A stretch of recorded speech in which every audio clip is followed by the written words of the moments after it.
রাজধানীর অন্যতম আধুনিক ও গুরুত্বপূর্ণ আসন ঢাকা 10। এখানে ভোটার সংখ্যা প্রায় 4 লাখ। আসন্ন ত্রয়োদশ জাতীয় সংসদ নির্বাচনে ভোটারদের কাছে টানতে প্রার্থীরা হয়ে উঠেছেন কৌশলী। ঢাকা 10 সংসদীয় আসনে ভোটার সংখ্যা 3,88,661।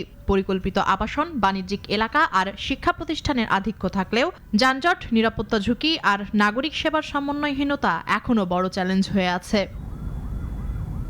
এই আসনের ভোটারদের প্রধান প্রত্যাশা আধুনিক নগরায়ন ও সার্বিক নিরাপত্তা, বিশেষ করে রাতে চলাচলের নিরাপত্তা, যানবাহন ব্যবস্থাপনা, মাদক আর কিশোর গ্যাং নিয়ন্ত্রণ সব বিষয়ই উঠে এসেছে সাধারণ মানুষের কথাই। একটা সন্ত্রাসমুক্ত দেশ আমরা চাচ্ছি, চাঁদাবাজি না হোক। মেয়ে মানুষ হাঁটা চলার নিরাপত্তা দিতে হবে। সবচেয়ে বড় সমস্যা যে ফুডের যে সমস্যাগুলো, এটা অনেক বড় একটা সমস্যা। আমরা চাই যে দরদাম সীমিত থাকুক, সবাই যেন মিলেমিশে আমরা থাকতে পারি, এটাই আমরা চাই। বিএনপি প্রার্থী শেখ রবিউল আলম উন্নয়ন ও নাগরিক অগ্রাধিকার নিশ্চিতের প্রতিশ্রুতি দিচ্ছেন। বিএনপি একটি দায়িত্বশীল রাজনৈতিক দল, বারবার রাষ্ট্র ব্যবস্থাপনায় অভিজ্ঞ রাজনৈতিক দল।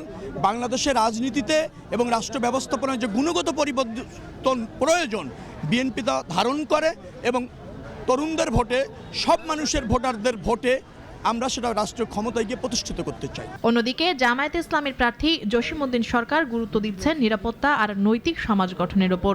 জনগণের মধ্যে যেটুকু উৎকণ্ঠা, উদ্বেগ রয়েছে, এটাকে দূর করার জন্য আপ্রাণ চেষ্টা করতে হবে। আইন শৃঙ্খলা রক্ষাকারী বাহিনীকে আরো অ্যাক্টিভ হতে হবে। লেভেল প্লেইং ফিল্ড তৈরি করার ক্ষেত্রে যে সমস্ত অভিযোগ আছে সেগুলি দূর করতে হবে। এছাড়াও বিভিন্ন দলের মনোনীত একাধিক প্রার্থীরাও লড়ছেন এই আসনে। আধুনিক নগরায়ন ও নিরাপত্তা, এই দুই চাহিদাকে সামনে রেখে ভোটাররা এখন প্রার্থীদের প্রতিশ্রুতিকে যাচাই করছেন।